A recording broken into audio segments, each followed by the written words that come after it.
ఇవాళ మన టాపిక్ వచ్చేసి బ్లాక్ వర్క్ అండి. బ్లాక్ వర్క్‌ని డ్యూరబిలిటీ పెంచడం కోసం మనం ఏమేం ప్రికాషన్స్ తీసుకుంటున్నాం అవన్నీ ఇవాళ డీటెయిల్‌గా మనం డిస్కస్ చేసుకుందాం.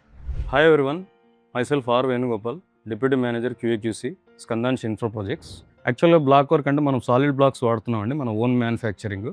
About 4 to 5 MPa strength achieve అయిన తర్వాత మనం యూస్ చేస్తున్నాం.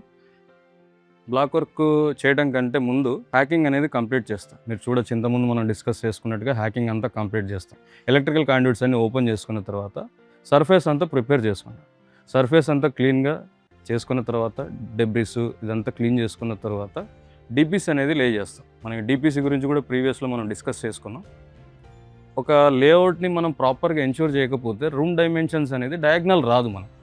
అందుకే లేఅవుట్ వేసిన తర్వాత మీరు చూడొచ్చు, ఇప్పుడు ఆన్గోయింగ్ ప్రాసెస్లో మనం ఇన్స్పెక్షన్ అనేది జరుగుతూ ఉంది. ఇవన్నీ డయాగ్నల్స్ ఇదంతా చెక్ చేస్తూ ఉన్నారు. ఇవన్నీ ఎన్ష్యూర్ చేసుకున్న తర్వాత ఫర్దర్ కోర్స్కి మనం పర్మిషన్ ఇస్తాం. ఒక బ్లాక్ వర్క్ స్టార్ట్ చేసిన తర్వాత మనము అవుట్ సైడ్ వాల్ అంతా 8 inch వాల్ కడుతున్నాం 200 mm.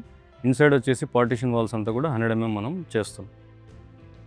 మోటార్ మిక్స్ వచ్చేసి మనము అవుట్ సైడ్ వాల్స్కి 8 inch వాల్ ఏదైతే ఉందో దానికి 1:6, 100 mm వాల్ ఏదైతే ఇన్సైడ్ వాల్స్ ఉన్నాయో వాటికి 1:4 రేషియోస్ మనం వాడుతున్నాం.